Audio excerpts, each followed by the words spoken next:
Hello and welcome to our YouTube channel Priyam SSC maths and mind tricks.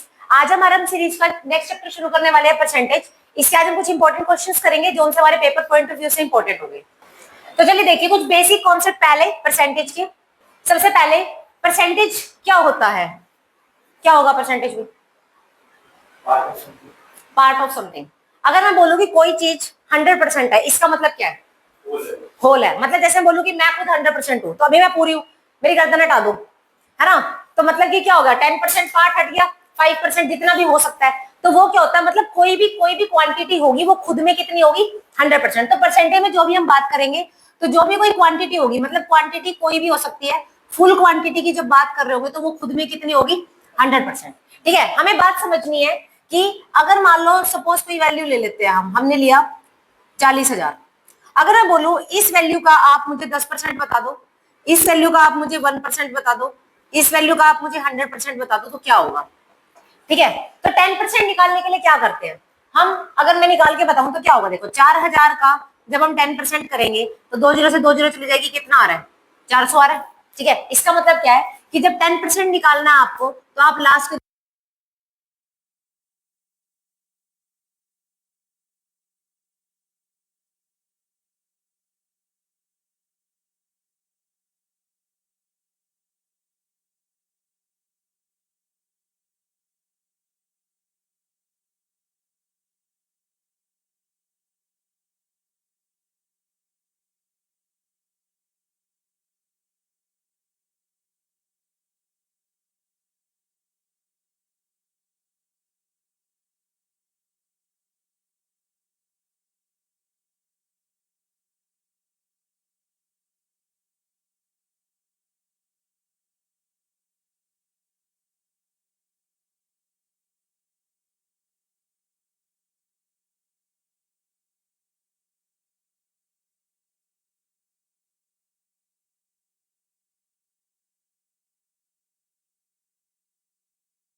तो देखो next question क्या है कि 66 2/3%। सबसे पहले हम इसको निकाल लेते हैं कितना होगा। तो 66 2/3% कितना हो जाएगा 200/3%। और परसेंट के नाम का हम फिर से क्या लगा देंगे 100।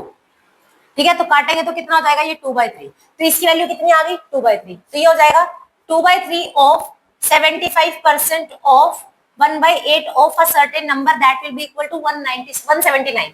अभी जितना करता उतना काटो। 25 से 75, 25 चौके 100, 2 से काटेंगे 2 बारी में, 3 से 3 कट जाएगा। तो ये हो जाएगा x की वैल्यू कितनी हो जाएगी 179। और ये जो मल्टीप्लीकेशन करके यहाँ पर आ जाएगा। ठीक है, उसके बाद हमें बोला है कि 33 1/3% ऑफ। तो 33 1/3 का मतलब कितना होता है 1/3। और 3/4 का मतलब कितना होता है 3/4। और इस नंबर का तो 179 मल्टीप्लाई बाय 16। 4 से काटेंगे 4 पे, 3 से ये पूरा कट जाएगा। यूनिट डिजिट के हिसाब से आंसर आपका आ जाएगा 716।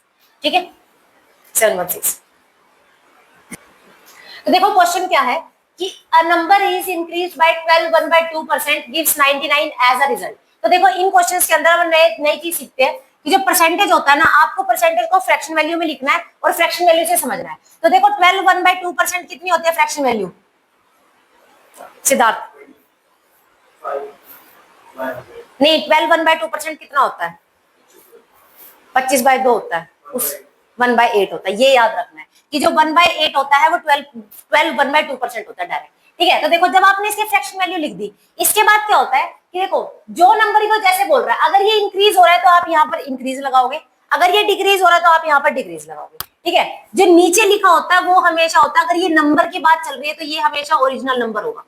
नीचे वाला क्या होगा हमेशा ओरिजिनल नंबर। और ऊपर अगर उसने बोला है कि इंक्रीज किया है तो ये इंक्रीज करने का नंबर है। मतलब कि कोई नंबर पहले 8 था, हमने उसके अंदर 1 बढ़ा दिया, अब नंबर कितना हो गया 9 हो गया। ठीक है, तो उसने बोला है कि नंबर इंक्रीज होने के बाद हमें मिल रहा है नंबर 99। ठीक है, तो देखो जो 99 नंबर है वो कितने की वैल्यू है 8 + 1 कितने की वैल्यू है 9 की वैल्यू है। ठीक है, और हमें निकालनी कितने की, हमें ओरिजिनल नंबर निकालना। ओरिजिनल नंबर कितना था 8। तो मैंने इसको काटा, ये कितना आ जाएगा 11 और आंसर कितना आ जाएगा 88। आंसर कितना आ जाएगा 88। समझ में आ गई बात? ठीक है, अब इसी टाइप से दूसरा क्वेश्चन देखो। उसने बोला 37.5% of a number is added with itself और रिजल्ट में उसको क्या मिला 1320। तो 37.5% कितना होता है कितना होता है 3/8। ठीक है, 12 दूनी 24, 12 के 36, 36 का 3 टाइम है ये 1/8 के हिसाब से। ठीक है ना, तो ये हो जाएगा 3/8। ये हमारा ओरिजिनल नंबर है और इतना उसने कहा है ऐड हुआ है, तो ये नंबर उसमें ऐड हुआ है। समझ में आ गई बात? और उसने बोला ऐड होने के बाद अब नंबर कितना हो गया 1320। तो नंबर कितना हो गया 1320। और 1320 कितने की वैल्यू है 8 + 3 11 की वैल्यू है। हमें निकालनी कितने की है 8 की। ठीक है, काटेंगे इसको 11 एकम 11, 11 दूनी 22 और 12 8 कितना होता है 96। तो नंबर आपका आ जाएगा कितना 960। ठीक है, तो परसेंटेज वैल्यू से जो परसेंटेज में वैल्यू दे रही है उसको फ्रैक्शन में लाओ। फ्रैक्शन में लाके देखो कि बात किसकी हो रही है। जिस चीज की बात हो रही होगी वो हमेशा नीचे। देखो क्वेश्चन क्या है, a man multiply a number by 3/5 instead of 5/3। मतलब उसको 5/3 से मल्टीप्लाई करना था लेकिन उसने किससे कर दिया 3/5 से। तो आपके पास दो नंबर है, आप मान लो एक ओरिजिनल नंबर और एक नकली नंबर। ठीक है, ओरिजिनल नंबर है और ये नकली नंबर है। ठीक है, तो हमने मान लिया ओरिजिनल नंबर जो था वो एक्चुअल में क्या था 3/5। ठीक है, और जो दूसरे वाला नंबर है वो कितना है 3/5। तो जो ओरिजिनल नंबर होता है उसको आप लिखोगे और नकली नंबर को आप लिखोगे जिससे आपने गलती से मल्टीप्लाई कर दिया। ठीक है, इसके बाद आप क्या करोगे इनकी क्रॉस मल्टीप्लाई। ठीक है, क्रॉस मल्टीप्लाई करोगे तो ये कितना हो जाएगा 25 और ये कितना हो जाएगा 9। मतलब कि इसकी वजह से दिक्कत आ गई, एक्चुअल में होना 25 चाहिए था, हो क्या गया 9। तो कितने का ये बहुत ज्यादा चेंज आ गया, मतलब एरर आ गया एक तरह से। ठीक है, तो मैं निकालना चाहूँ उसने परसेंटेज चेंज ही पूछा आपसे, तो या तो परसेंटेज चेंज लिख लो या फिर क्या लिख लो भी एरर लिख लो। एरर से भी मतलब यही क्वेश्चन सेम एरर में भी आ जाता है, कितने परसेंट एरर है सेम। तो कोई चीज 25 थी हो कितनी गई 9। कितने का डिक्रीमेंट आ रहा है 16 का। 16 का डिक्रीमेंट कितने के ऊपर 25 के ऊपर। हमेशा ओरिजिनल से ही लेना होता है, याद रखना। जो नीचे लिखने वाली चीज होती है ना वो हमेशा ओरिजिनल से लेते हैं, उसको कभी दूसरे से नहीं लोगे। तो 25 से काटोगे कितना आंसर कितना आ जाएगा 64%। ठीक है, नेक्स्ट देखो। नेक्स्ट क्या है एबी रूल। एबी रूल क्या कहता है देखो, मान लो सपोज हम लेते हैं कि speed is equal to distance upon time होता है। ठीक है, स्पीड इज इक्वल टू क्या होगा, डिस्टेंस अपॉन टाइम होगा। ठीक है, तो इसमें क्या होता है, मान लो कि मैंने डिस्टेंस को फिक्स कर दिया। ठीक है, हमने क्या करा, इसको बोल दिया कि आप कांस्टेंट हो जाओ। जब भी आप कहीं जाते हो आते हो, डिस्टेंस तो कांस्टेंट ही होता है। चेंजमेंट किसके अंदर आएगा, या तो स्पीड में आएगा, टाइम में आएगा। स्पीड इंक्रीज कर दोगे टाइम कम हो जाएगा, टाइम कम कर दोगे तो स्पीड इंक्रीज करनी पड़ेगी आपको। ठीक है, मतलब दोनों एक दूसरे की क्या है, वाइस वर्सा है, उल्टे है। ठीक है, तो मतलब कि अगर मैंने एक चीज बढ़ाई तो दूसरी चीज कम हो रही होगी, दूसरी चीज बढ़ाई तो तीसरी चीज, मतलब दूसरी चीज बढ़ाई तो तीसरी चीज कम हो रही होगी, ऐसा होता है। मतलब एक के इंक्रीमेंट करने पे दूसरा डिक्रीमेंट हो जाए, दूसरे के डिक्रीमेंट करने में एक की चीज इंक्रीमेंट हो जाए। सेम प्राइस कंजप्शन और एक्सपेंडिचर में लगता है। अगर आपका प्राइस बढ़ जाएगा तो आपका खर्चा क्या हो जाएगा, कम हो जाएगा। आप यही सोचोगे ना, मान लो आप किसी चीज का प्राइस बढ़ गया तो आप क्या करोगे, पहले 2 किलो चीनी लाते थे, अब कहोगे नहीं भाई ज्यादा पैसा बढ़ गया तो आप 1.5 किलो लेके आ रहे हो। तो ये दोनों भी क्या है, एक दूसरे के वाइस वर्सा है, उसके बढ़ने से उसके कमी आ रही है। तो ए बी रूल कहाँ लगता है, वहां लगता है कि किसी चीज के बढ़ने से किसी चीज पे कमी आ रही है। तो मान लो जैसे बोला कि अगर ए की सैलरी बी की सैलरी से, ए की सैलरी बी की सैलरी से 25% ज्यादा है, हमने ऐसा बोला, तो मैं ये भी तो कह सकती हूँ कि बी की सैलरी ए की सैलरी से 25% कम है।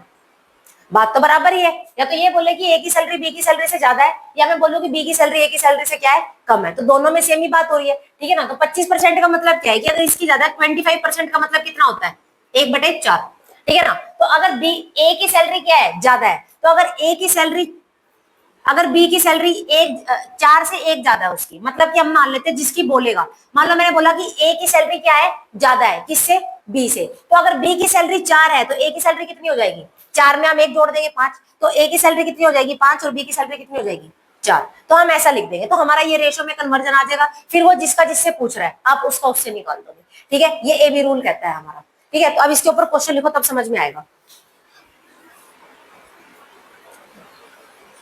ठीक है, तो देखो, अब उसने बोला Mohan income is 40% more than Shyam.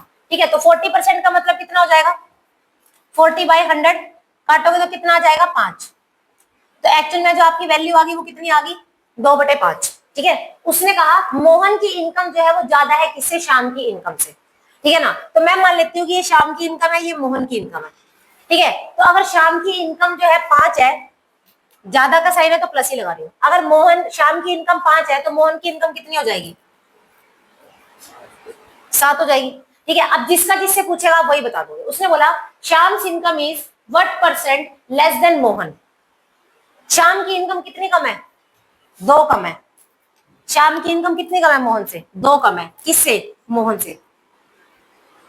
तो कितना हो जाएगा, ये 1/7 कितना होता है, 14/2/7, तो 28/4/7, 28/4/7%।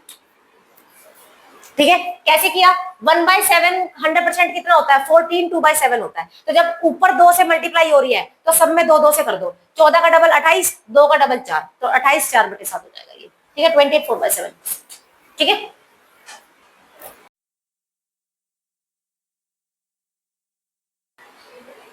तो देखो नेक्स्ट क्वेश्चन में क्या है, if the price of rice is increased by 20%, what should be the percentage reduces consumption of rice so that the expenditure remains same। कल हमने ए बी रूल किया था, है ना। तो ए बी रूल हमारा क्या कहता था, मैंने ये बताया कि मान लो किसी की इनकम है, अगर वो 20% से बढ़ रही है तो इसका मतलब दूसरे वाले की इनकम 20% से कम हो रही है, इस तरह से, मतलब वाइस वर्सा काम करता है। ठीक है, तो आज जो है ये जो क्वेश्चन है ये किसका है, उसका, कि price into consumption is equal to expenditure, ये आपका फॉर्मूला होता है।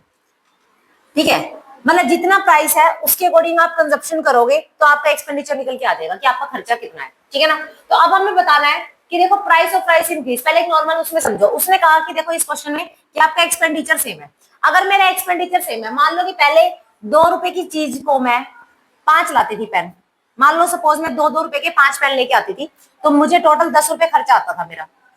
ठीक है ना, क्वांटिटी वाइज 2 रुपए के मैं 5 पेन लाती थी तो खर्चा कितना आता था, 10 रुपए। अब मैंने कहा कि जो प्राइस है ना वो 5 रुपए हो गया पेन का, तो अब आप कितने पेन लेके आओगे, अब 2 पेन ही लाओगे सिर्फ, क्योंकि आपने खर्चा क्या करना है, सेम। तो इसका मतलब क्या है कि प्राइस जो है वो कंजप्शन का क्या होता है, उल्टा।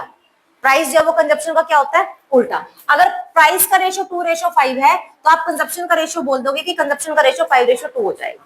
समझ में आ गई बात। तो अगर आपका एक्सपेंडिचर सेम है, इसका मतलब प्राइस का कंजप्शन, सॉरी, प्राइस का जो रेशो है वो कंजप्शन के रेशो के क्या हो जाएगा, अपोजिट हो जाएगा। इतनी बात समझ में आ गई। ठीक है, तो एक तरह से ये कौन सा फॉर्मूला लगा, ए बी रूल सेम है। तो देखो अब यहाँ पर कितना दे रखा है, उसने कहा इंक्रीमेंट हुआ 20% का, 20% का इंक्रीमेंट हुआ, इसका मतलब कितना है 1/5।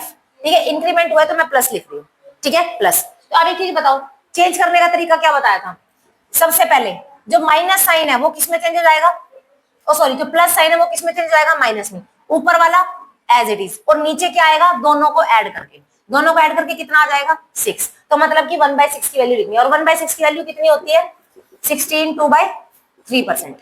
1/6 की वैल्यू कितनी होती है 16 2/3%, यानी कि 16.7%, कुछ भी बोल सकते हो आप। ठीक है, तो ये वाला जो ए बी रूल है ये वहां लगेगा जहां पर आपका एक रेशो दूसरे रेशो के वाइस वर्सा होगा। उसने आपसे क्वेश्चन में प्राइस दिया था और आपसे कंजप्शन पूछ ली, प्राइस बढ़ रहा था कंजप्शन कम हो रही है तो वही है, तो वहां पर आप ए बी रूल लगा सकते हो। अदरवाइज इसको ऐसे करते तो कैसे बोलते कि पहले जो प्राइस है वो कितना था, प्राइस और कंजप्शन का रेशो पूछा है, तो प्राइस का रेशो कितना था 4 और 2, हमारा इसके अकॉर्डिंग कितना आएगा 5:6, 5:6। तो हम ये बोलेंगे कि ठीक है, अब उसने बोला कंजप्शन में कितनी कमी आ जाएगी, अगर प्राइस का रेशो 5:6 है तो कंजप्शन का रेशो कितना हो जाएगा। अब देखो इसका मेथड नंबर मैं तुम्हें बताती हूँ, ये मेथड नंबर 1 था, ठीक है ना, कि जो हम सीधा कर देते हैं ए बी रूल से। ठीक है, ए बी रूल के अकॉर्डिंग क्या हो जाएगा कि आप साइन चेंज कर दोगे जो, और अगर यहाँ पे प्लस का साइन लगा है तो दोनों को प्लस करके लिख दोगे, आप रेशो बता दोगे डायरेक्ट। अगर हम इसको दूसरे तरीके से करते तो मुझे ये पता लगा कि मुझे प्राइस का रेशो पता लग गया, प्राइस का रेशो कितना है 5:6, ठीक है ना, प्राइस का रेशो क्या है 5:6। अगर यहाँ पे प्लस लगा रहे हो तो प्लस करके लिखोगे, माइनस लगा रहे हो तो माइनस करके लिखोगे। ठीक है, अब हमें कंजप्शन का निकालना है, हमें आंसर में क्या चाहिए कंजप्शन चाहिए, तो ये रेशो क्या हो जाएगा उल्टा हो जाएगा अगर एक्सपेंडिचर सेम है तो। अब आप ये चीज बताओ कंजप्शन में कितना फर्क आएगा, पहले आप 6 ले रहे थे अब आप कितना ले रहे हो 5, कितने का कमी आई है 1 की, कितने पर 6 पर, मल्टीप्लाई बाय 100 तब भी कितना आएगा 16 2/3%। समझ में आ रही है बात, तो ऐसे होता है। तो आपकी मर्जी है, आप डायरेक्ट करो या फिर ऐसे करो, आंसर से नहीं आना उससे, ठीक है ना। तो देखो एरिया पे कैसे क्वेश्चन आते हैं परसेंटेज में, जैसे बोलेगा कि आपकी ना मान लो ये एक रेक्टेंगल है, ठीक है, इसकी साइड हो गई ये, एक साइड हो गई बी, ठीक है ना, 2 साइड दे देगा आपको, ठीक है, या फिर चलो रेक्टेंगल छोड़ो, सबसे पहले स्क्वायर देखो, मान लो स्क्वायर है, ठीक है, स्क्वायर की क्या होंगी ऑल साइड्स आर इक्वल, सारी साइड्स इक्वल हो जाएंगी, ठीक है। तो वो ये बोलेगा अगर उसकी एक साइड 20% से इंक्रीज हो रही है तो ये बताओ एरिया में कितना फर्क आएगा। ठीक है, तो आपका जो एरिया होता है, एरिया का हमेशा फॉर्मूला, एरिया की जो मतलब आंसर निकालने के बाद आप पीछे क्या लिखते हो, या तो आप लिखते हो मीटर स्क्वायर, या फिर आप लिखते हो सेंटीमीटर स्क्वायर, या फिर आप लिखते हो मिलीमीटर स्क्वायर, मतलब कि क्या लिख रहे हो आप स्क्वायर लिख रहे हो। स्क्वायर का मतलब क्या हो रहा है कि वो चीज 2 बार आ रही है, समझ में आ रही है बात, कितनी बार आ रही है 2 बार आ रही है। तो मान लो कि जैसे हमने बोला, सपोज क्वेश्चन लेती हूँ मैं कि अगर आपकी जो साइड है वो 20% से इंक्रीज हो रही है तो मुझे ये बता दो कि एरिया कितने परसेंट से इंक्रीज होगा। ठीक है, तो अगर साइड्स 20% से इंक्रीज हो रही है इसका मतलब क्या, 20 का रेशो कितना आ जाएगा 1/5 इंक्रीज हो रही है, मतलब पहले साइड कितनी थी 5, अब कितनी हो गई 6। तो जब भी आप एरिया की बात करोगे, एरिया का मतलब होता है स्क्वायर, यानी कि आप 2 बार लोगे उसको। तो पहले साइड 5 थी फिर कितनी हो गई 6, फिर से साइड 5 थी कितनी हो गई 6। ऐसे नहीं समझना, तो ऐसे याद रखो एरिया के लिए क्या करते हैं हम स्क्वायर करते हैं। ठीक है, तो पहले जो साइड थी वो कितनी थी, अब ये एरिया हो गया इसका, साइड थी कितनी 5 और 6, ये साइड है और इसको आप बोल दोगे एरिया, ये एरिया हो गया। ठीक है, तो ये कितने हो गए 25 और ये कितना हो गया 36। अब मुझे बताओ एरिया में कितना फर्क आया, पहले एरिया कितना था 25, अब एरिया कितना है 36, कितने की गैपिंग आ गई 11 की, ठीक है ना, 11 की गैपिंग आ गई कितने पर 25 पर, मल्टीप्लाई बाय 100, तो 2500 के 100 आंसर कितना आ जाएगा 44%। तो एरिया में कितना इंक्रीमेंट आ गया 44% का। अगर ये इंक्रीज हो रही है तो, डिक्रीज हो रही होती तो 5 से कितनी हो जाती 4, ठीक है ना। तो ये तो पहला तरीका हो गया इस तरह से करने का, जब आपकी सेम साइड है। ठीक है, सेम साइड के केस में आप ऐसे करोगे, ठीक है, कि आपका जितनी भी साइड थी, साइड ली इंक्रीमेंट हुई 5 से कितनी हो गई 6 हो गई।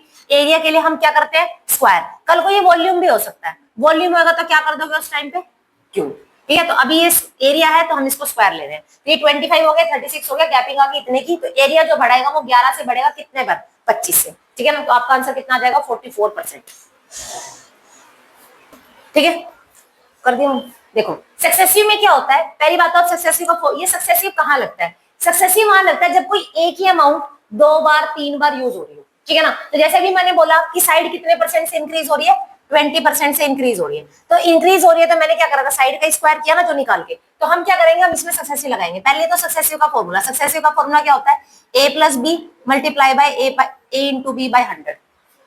ठीक है ना, यहाँ पर a की वैल्यू क्या है, अभी तो ये मैंने a और b लिख दिया है, ठीक है ना, इसका मतलब है 2 बार मैं इस टर्म को ले रही हूँ। तो एरिया के लिए आप क्या लगा दोगे, सक्सेसिव। ठीक है ना, उसके बाद जैसे तो अभी एक सेम ही साइड है, मतलब अगर मैं स्क्वायर लेती हूँ, स्क्वायर के लिए ये भी यही है, ये भी यही है, लेकिन कल को जब रेक्टेंगल आ जाएगा तो वो बोलेगा कि लेंथ 10% से बढ़ गई, ब्रेथ 20% से बढ़ गई, तब एरिया में कितना फर्क आएगा। ठीक है, तो तब चेंज हो जाएगा, तब आप सक्सेसिव निकालने के बाद तब उसका एरिया डिसाइड करोगे। ठीक है, तो देखो अगर मुझे इसमें सक्सेसिव लगाना होता 20 के हिसाब से, तो 20 प्लस 20 इंटू 20 डिवाइड बाई 100। ठीक है, तो काटा मैंने, कितना आया देखो, 20 और 20 40 और 4 44% का आ जाएगा, उससे भी यही आ रहा था। समझ में आ गई बात। तो आप यहाँ पर डायरेक्ट क्या लगा सकते हो, सक्सेसिव लगा सकते हो। तो एरिया के अंदर कितने का इंक्रीमेंट आएगा, 44% का, डायरेक्ट सक्सेसिव लगा के बता देंगे। अब आ जाती है बात, चलो ये तो आपने फॉर्मूला से निकाला, तो सेम में अगर आपको सक्सेसिव लगाना हो तो डायरेक्ट कैसे लगाओगे। ठीक है, तो डायरेक्ट में देखो, जैसे मान लो दोनों नंबर सेम है, 10 है, 5 है, 2 है, ये 20 है। ठीक है, और ले लो, 11 है, 13 है, मतलब सेम में 13%, ये सब परसेंट के अंदर है ऐसे। ठीक है, तो कैसे करते हैं,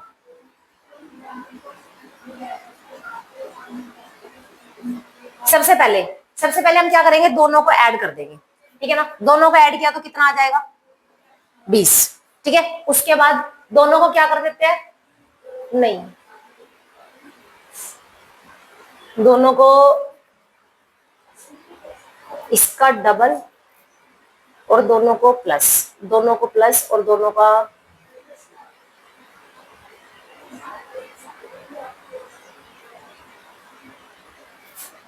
10 का और 10 का डबल 20 और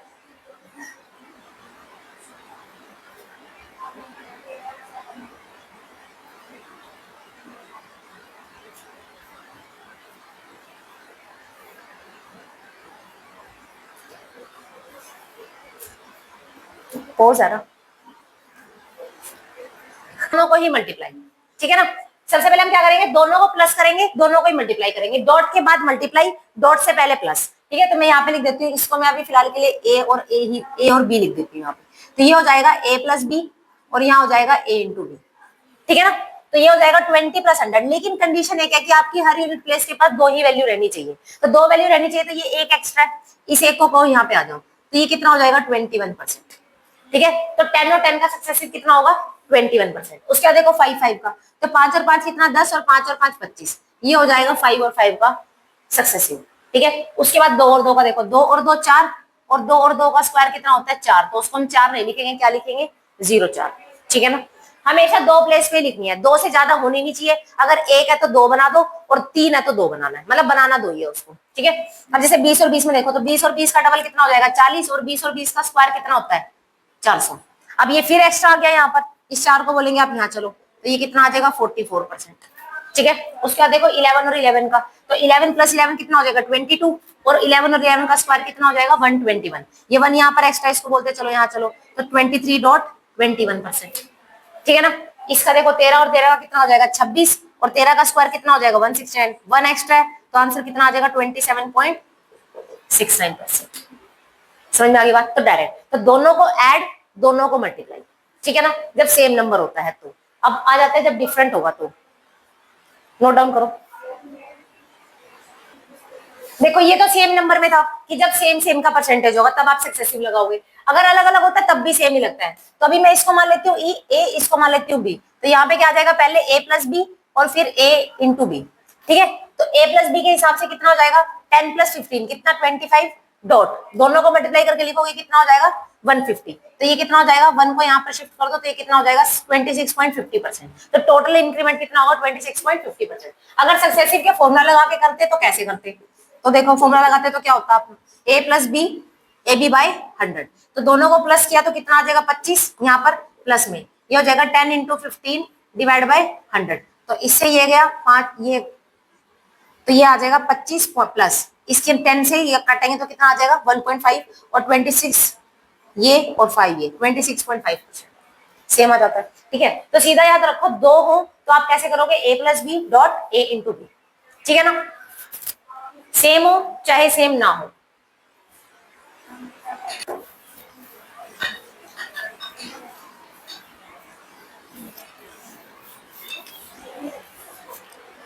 अब देखो नेक्स्ट आता है जब 3 नंबरों में लगाना है, तो मान लो हमें लगाना है 10%, 10% और 10%, ठीक है, ये तो वो है जो सेम नंबर है, ठीक है ना, ये है जब जो परसेंट आपका सेम होगा, ठीक है, सेम के केस में। और जब डिफरेंट होगा तब कैसे लगाएंगे, जैसे कि 1%, 2%, 3%, ठीक है, तीनों अलग अलग। तो 3 का जब सक्सेसिव लगाते हो, देखो जब सेम नंबर होता है तो इसका तो सीधा फॉर्मूला होता है, क्या होता है, 3a dot 3a² dot a cube, 3a dot 3a square और a क्यूब। ये कंडीशन है कि ये भी 2 प्लेस वैल्यू लेगा, ठीक है, और ये a क्यूब भी कितना लेगा, 2 प्लेस ही लेगा। 2 से ज्यादा होना नहीं चाहिए, 2 से ज्यादा होगा तो आपको उसको शिफ्ट करना है, ठीक है। तो जैसे अब इस केस में देखो, तो सबसे पहले क्या होगा, 3 इंटू ए, यानी कि 3 इंटू 10, ये तो इतना आ गया। उसके बाद 3a स्क्वायर, a स्क्वायर कितना होता है, 10 का स्क्वायर कितना, 100, 100 को 3 से करेंगे तो कितना हो जाएगा, 300, ठीक है, और a क्यूब कितना हो जाएगा, 1000, समझ में आ गया, a क्यूब कितना हो जाएगा, 1000, ठीक है। तो ये हो गया। अब मैंने क्या कहा था कि सिर्फ 2 ही प्लेस वैल्यू लेनी है, तो यहाँ पे 2 यही रखो, बाकी 2 को यहाँ भेज दो, ठीक है। तो 300 को कितना हो जाएगा, 310, ठीक है, डॉट, और ये कितना है, 30। अब मैंने क्या कहा था, उसके बाद यहाँ पे 2 ही रखनी है, 3 एक्स्ट्रा है, इसको यहाँ भेजो, तो ये हो जाएगा 33.10%, ठीक है। दोबारा से 2 प्लेस वैल्यू ही चाहिए हमारे को, आप पूरा सॉल्व करो और उसको लिख दो, पूरे को पूरा सॉल्व करो, लिख दो पूरे को, जितने भी एक्स्ट्रा है, ये नहीं कि पहले पहले वाले का भेज दिया, नहीं, पहले आपको लास्ट वाले का भेजना है, लास्ट वाले का भेजोगे पहले वाले के पास, वो एक अलग नंबर बन जाएगा, तब उसमें से 2 प्लेस वैल्यू रखो, तीसरे वाले को निकाल के आगे भेजो, तो ये हो जाएगा 33.1%। तो 10 का जो सक्सेसिव होता है 3 के कंपैरिजन में, वो होता है 33.1%, ठीक है ना। अब अगर यही चीज डिफरेंट के केस में आ जाती है, अब डिफरेंट के केस में ये वाला फॉर्मूला नहीं लगता, ये वाला स्पेशल है सिर्फ जब सेम नंबर होगा। तो जैसे ये 10% का है, ऐसे ही आप निकाल के देखना, 20% का, 10% का, 5% का, जिसका मर्जी है, ठीक है। अब आ जाती है बात डिफरेंट की, अगर डिफरेंट आ जाता है तो क्या है, ठीक है, डिफरेंट आ जाता है तो हमारा फॉर्मूला है a plus B plus C plus A B plus B C plus C A upon 100 plus A B C upon में 1000।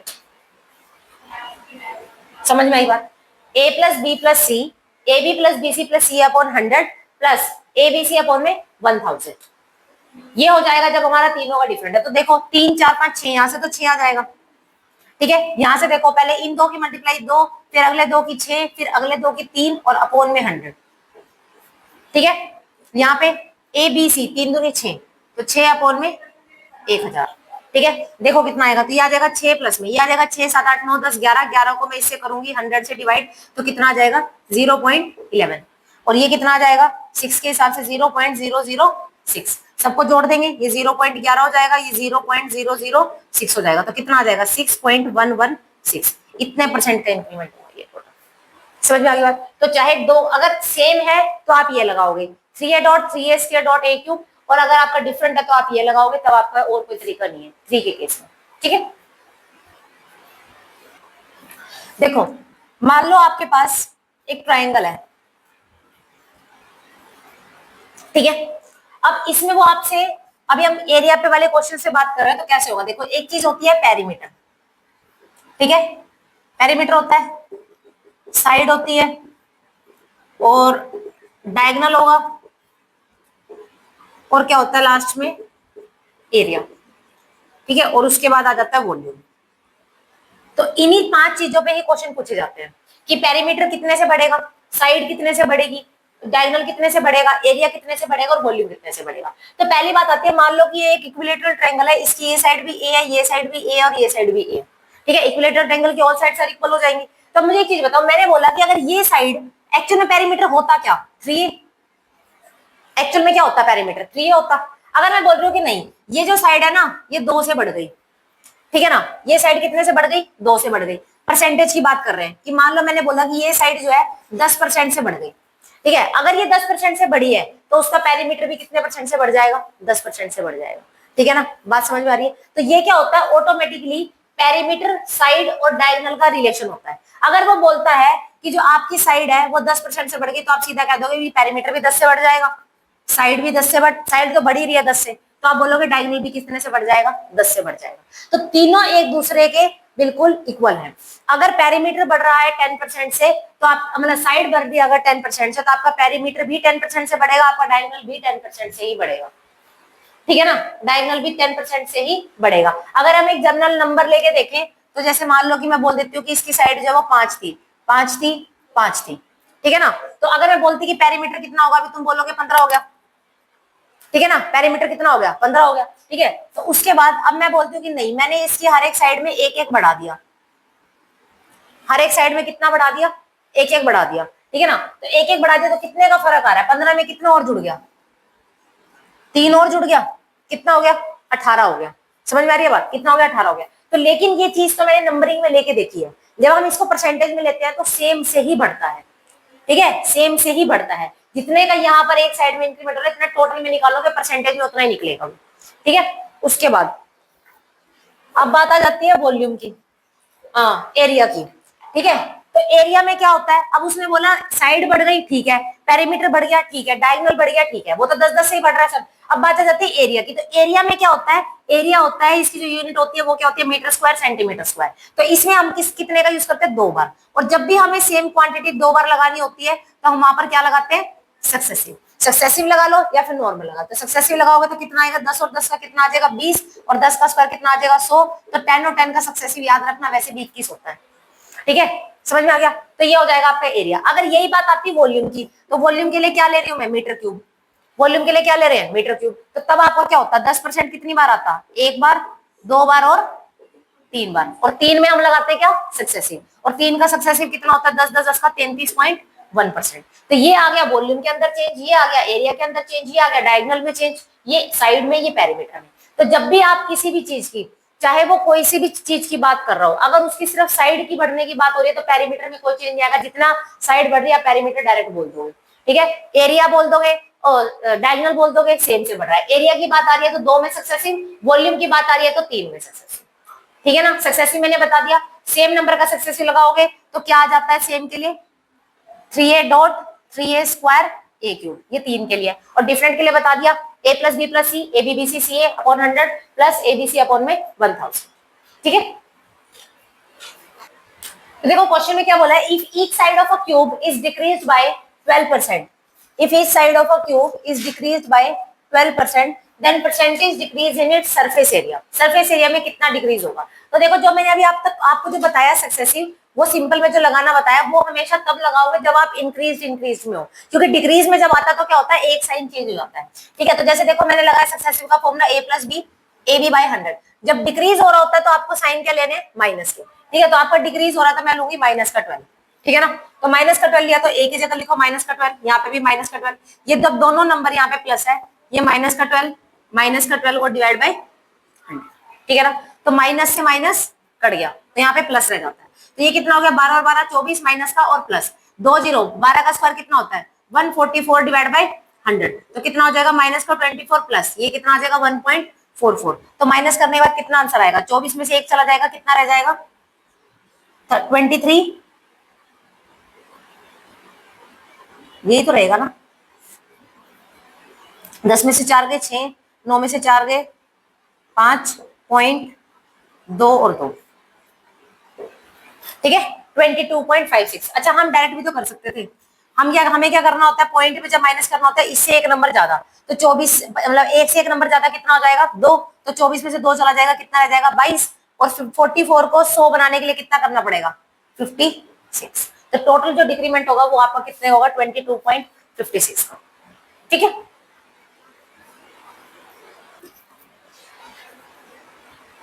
देखो नेक्स्ट क्वेश्चन क्या है कि length and breadth of a rectangle are increased by 10% and 20%, so what will be the percentage in the area of rectangle. तो पहला तो तरीका वही है जो आप सीधा कर दोगे कि दोनों को ऐड किया, तो कितना आ जाएगा 30 डॉट उसका दोनों को मल्टीप्लाई करोगे तो कितना आ जाएगा 200, 200 डिवाइड बाय 100 काट दोगे तो कितना आ जाएगा 30.2, सॉरी ये स्टॉप। तो देखो नेक्स्ट क्वेश्चन में क्या है कि length and breadth of rectangle are increase by 10% and 20%, so what will be the percentage in the area of rectangle. तो पहले तो हम डायरेक्ट कर सकते हैं कि दोनों को ऐड किया तो कितना आ जाएगा 30, और दोनों को मल्टीप्लाई किया तो कितना आ जाएगा 200। हमें सिर्फ दो प्लेस तक ही लेना है, तो इसको बोलेंगे यहाँ जाओ, तो सीधा कितना आ जाएगा 32% का क्या आ जाएगा इंक्रीमेंट। ठीक है, ये तो मेथड आपको सिखा दिया। अब इसके साथ साथ दूसरा मेथड सीखो, ठीक है, जो आपका कहीं और पे काम आएगा। ये मेथड नंबर 2 है, ये तो मेथड नंबर 1 हो गया। ठीक है, हो जाएगा इस हिसाब से। अब जैसे इसने बोला लेंथ जो है वो कितने से इंक्रीज हो रही है 10% से। ठीक है, तो लेंथ जब इंक्रीज हो रही है तो मतलब कोई पहले रही होगी कोई बाद में हुई होगी, तो एक ले लो ओल्ड एक ले लो न्यू। ठीक है, 10% से अगर इंक्रीज हो रही है, 10% से इंक्रीज होने का मतलब कितना है 1/10, और अगली जो है जो ब्रेथ है वो कितने से हो रही है 20% से हो रही है। 20 मतलब का कितना हो जाएगा 1/5। ठीक है ना, तो देखो कोई चीज पहले 10 थी, जो नीचे होती है वो हमेशा पहले वाली चीज होती है, और जो बढ़ के आती है वो ऊपर होती है। कोई चीज पहले 10 थी अब कितनी हो गई 11।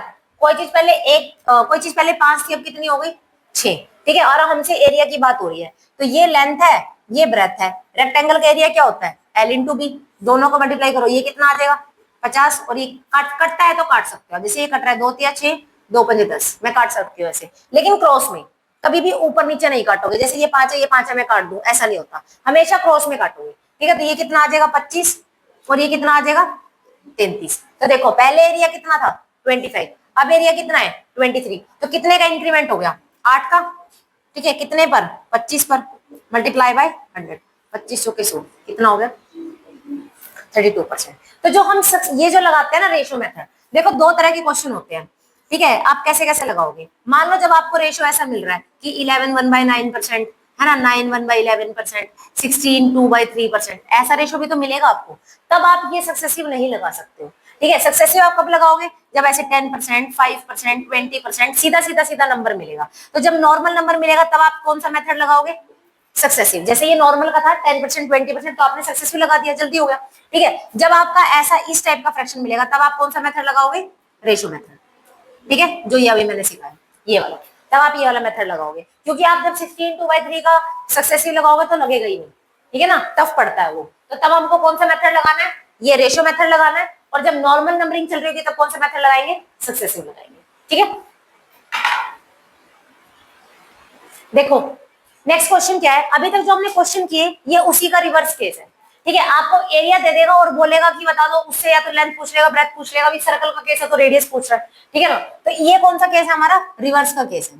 ठीक है, तो रिवर्स के केस में आपके पास क्या आपको उल्टा आना है। अभी हम ऊपर से नीचे आते थे, अब हम नीचे से ऊपर जाएंगे। ठीक है, तो पहले देखो मेथड नंबर 1 हम जो नॉर्मल करेंगे, एरिया जो है एरिया की वन है हमारे को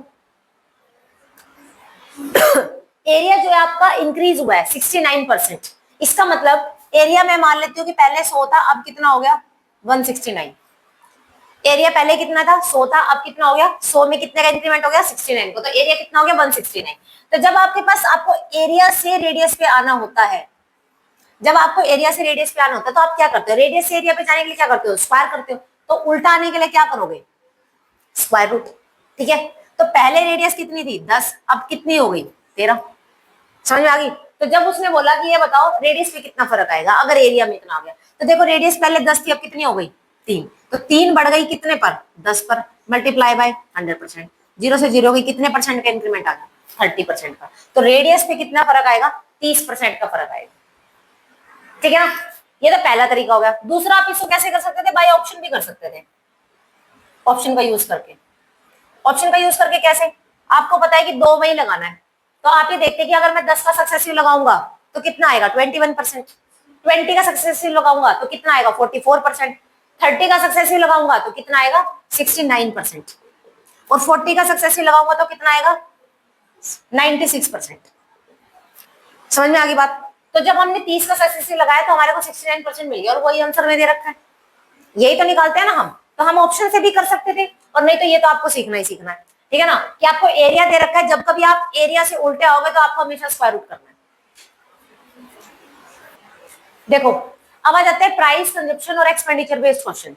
इसमें क्या होगा, वो आपको बोलेगा कि आपने कोई एक चीज आपने बढ़ा दी, एक चीज आपने कम कर दी, उसकी वजह से दूसरे पे क्या इफेक्ट आएगा।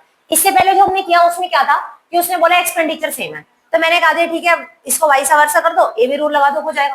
ठीक है, अब उसने कहा तीनों में चेंज आ रहा है कुछ ना कुछ। ठीक है, कि प्राइस बढ़ गया है, प्राइस ऑफ पेट्रोल इंक्रीज हो गया, ठीक है, तो प्राइस ऑफ पेट्रोल तो हम हमेशा कैसे लिखेंगे, प्राइस, कंजप्शन और एक्सपेंडिचर, हमेशा आप ऐसे लिखोगे, प्राइस, कंजप्शन और एक्सपेंडिचर।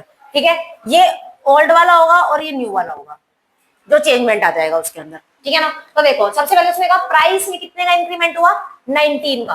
अगर 19 का इंक्रीमेंट हुआ है, इसका मतलब क्या है, कोई चीज पहले 100 रुपए की थी, अब कितने की हो गई, 119 की। ठीक है ना, प्राइस के अंदर 19% का इंक्रीमेंट हुआ है। उसके बाद उसने कहा Sunita intend to spend only an additional of 12% on petrol. इसका मतलब उसने क्या करा, जैसे ही प्राइस बढ़ा उसने क्या करा, ये बोला कि ठीक है मैं 12% पेट्रोल पे और बढ़ा देती हूँ। ठीक है, तो 12% वो पेट्रोल का खर्चा, मतलब उसने अपना एक्सपेंडिचर बढ़ा दिया। कितने से बढ़ाया, 12% से बढ़ा दिया। ठीक है ना, काटोगे तो कितना आ जाएगा ये, 4 3 12 और 25, मतलब पहले एक्सपेंडिचर कितना था, 25 था, उसने 3 से और बढ़ा दिया, अब कितना हो गया, 28। इसमें किसी को कोई कंफ्यूजन? ठीक है, तो पहले कितना था, 25 था, अब कितना हो गया, 28। तो अब एक चीज बताओ, अब मुझे ये कंजप्शन निकालना है, अब मुझे ये कंजप्शन निकालना है यहाँ पे कितना, तो इसको निकालने का क्या तरीका होता है। देखो अगर आप 100 का मल्टीपल निकालने चलोगे तो वो गलत हो जाता है। मैं ये नहीं कहूंगी कि डायरेक्ट आप इसको इससे डिवाइड कर दो तो यहाँ पे आ जाएगा, इसको इससे डिवाइड कर दो तो यहाँ पे आ जाएगा, ऐसा नहीं होता। जो भी ये नंबर लिखा होता है सबसे पहले तो इसको लिख दो, लिख दिया, जैसे यहाँ पर लिखा हुआ है सेम एज इट इज लिख दो। उसके बाद अगर इसकी वैल्यू चाहिए तो इससे मल्टीप्लाई कर दो, और इसकी वैल्यू चाहिए तो इससे मल्टीप्लाई कर दो। तो मतलब मैंने क्या बताया, जो नंबर लिखा होता है उसको एज इट इज लिखो और उसके बाद क्रॉस में आ जाओ। ये इस पोर्शन को लिखने का तरीका होता है। कल को मान लो ये नहीं इसकी वैल्यू ना हो, प्राइस की वैल्यू ना हो, तब भी ऐसे ही करोगे आप, सेम ये वैल्यू यहाँ लिख दोगे और उसके बाद क्रॉस में करके लिख दोगे। समझ में आ गई बात? ठीक है, क्रॉस में करके लिखना है। तो अब जो कटता है काटो, जो नहीं कटता वो छोड़ दो, कोई बात नहीं। तो देखो कटता है तो मैं इसको काट सकती हूँ कैसे, 9 10 11, कुछ कट नहीं रहा क्या इसमें से, 25, और कंजप्शन का ही पूछा ना, what should reduce the quantity of, हाँ कंजप्शन पूछा है, तो कुछ कट नहीं रहा है, तो ऐसा कैसे हो सकता है, कटेगा कुछ तो कटेगा। 119, 119 कटता है किसी से,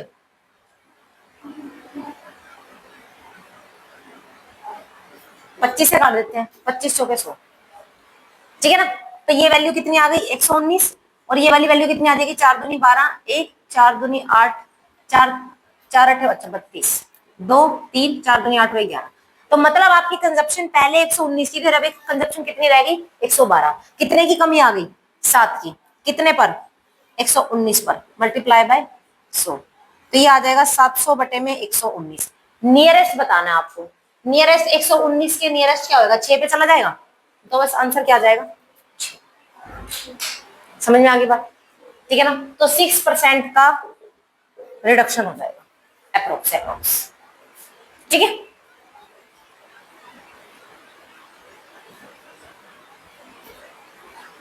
स्टॉप। क्या था एक बार, प्राइस कितने से बढ़ा था, 19% से, और कंजप्शन हमें निकालनी थी, और एक्सपेंडिचर,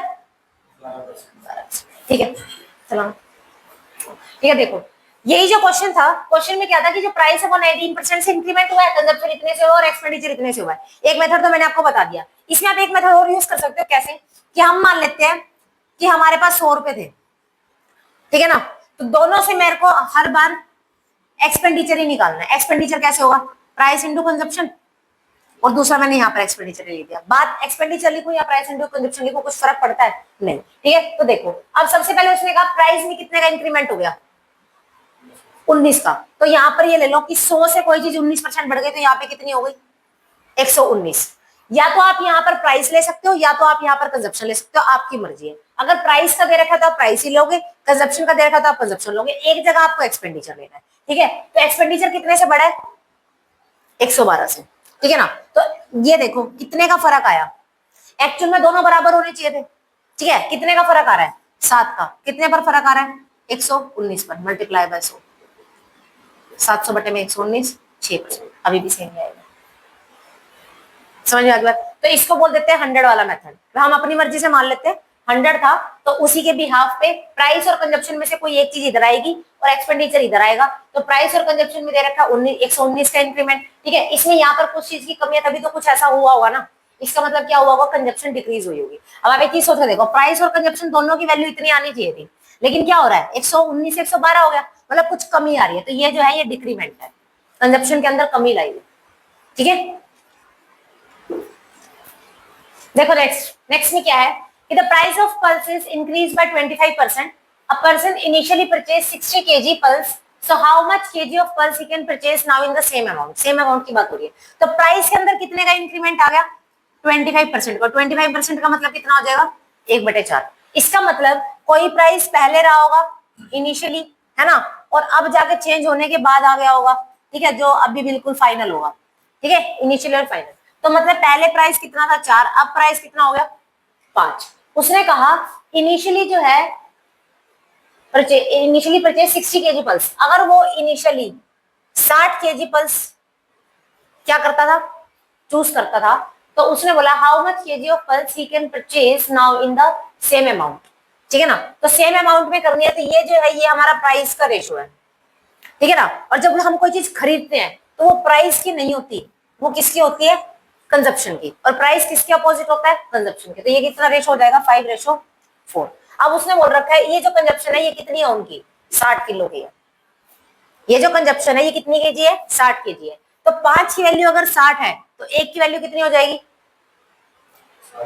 1 की। अगर 60 केजी जो है वो कितने की वैल्यू है, 5 की वैल्यू है। हमें कितने की निकालनी है, 4 की। तो ये कितना आ जाएगा, 12 से काट देंगे, आंसर कितना आ जाएगा, 48 केजी। तो पहले वो अगर 60 किलो चावल ले रहा था, तो अब वो कितने चावल लेगा, 48 केजी चावल लेगा, ठीक है।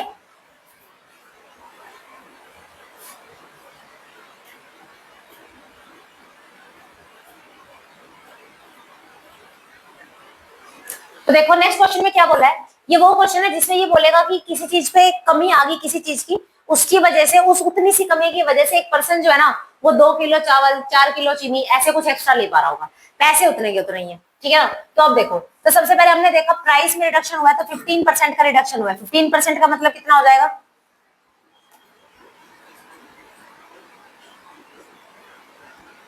ठीक है। तो मतलब सॉरी 20, ठीक है। तो प्राइस के अंदर देखो, तो प्राइस जो है ये पहले वाला है ओल्ड वाला, और अब ये न्यू वाला, मतलब न्यू वाला मतलब जो रिड्यूस हो गया। तो मतलब पहले चीज 20 की थी, अब कितने की हो गई, 17 की, ठीक है ना। और उसके बाद प्राइस का अपोजिट क्या हो जाएगा, कंजप्शन। तो अब कंजप्शन 17 की है, और जो न्यू है वो कितनी हो जाएगी, 20 की हो जाएगी। समझ में आ गई इतनी बात, यहाँ तक कोई दिक्कत, ठीक है। अब उसने बोला कि जितनी भी ये कंजप्शन है ना, कंजप्शन पहले 17 थी अब 20 हो गई, मतलब बढ़ गई। तो ये बढ़ी हुई वैल्यू यूनिट में कितनी है, 3 यूनिट। और हमें कितना दे रखा है इसके लिए, वो जो बंदा है वो क्या ले रहा है, 2 किलो चावल जो भी है सॉल्ट है, तो 2 केजी सॉल्ट वो क्या ले रहा है, एक्स्ट्रा ले रहा है। तो इस जो 3 यूनिट की वैल्यू है वो कितनी है, 2 केजी। तो मैं 1 यूनिट की वैल्यू निकाल सकती हूँ, 1 यूनिट की वैल्यू कितनी आ जाएगी, 3/2 केजी, ठीक है ना। 1 यूनिट की वैल्यू कितनी आ गई, तो मुझे ये पता लग जाएगा अब कंजप्शन वो कितनी कर रहा है। पहले वो कितनी कंजप्शन कर रहा था, 17 गुना में 2/3, और अब वो कितनी कंजप्शन कर रहा है, ये न्यू कंजप्शन है। अब वो कितनी कंजप्शन कर रहा है, 20 गुना में 2/3, तो ये हो जाएगा 34/3 केजी की कंजप्शन है। और ये कितनी हो जाएगी, 40/3 केजी की कंजप्शन। अभी मैं वैसे पूरा करके बता रही हूँ, ठीक है ना। आपसे जो पूछा आप सिर्फ वही करोगे। उसने पूछा रिड्यूस प्राइस बताना है हमें सॉल्ट का, रिड्यूस प्राइस बताना है, तो रिड्यूस प्राइस के लिए हमें रिड्यूस ही कंजप्शन लेनी पड़ेगी, ठीक है ना। तो चेक करो, रिड्यूस प्राइस बताना है अगर हमारे को, तो प्राइस कितना था, 272, इतने रुपए में ले रहे थे ना हम उसको, तो कितना प्राइस रिड्यूस हुआ, कितना है, न्यू वाला कितना है, ये 40/3, तो 40/3, इसी से डिवाइड कर दोगे। न्यू वाली कंजप्शन यही है ना। अब इसके अकॉर्डिंग बताना है कि प्राइस कितना कम हुआ, तो 272 रुपए में आप 40/3 केजी सोल्ट ले रहा है वो। समझ में आ गई बात, तो कितना आ जाएगा, काटो।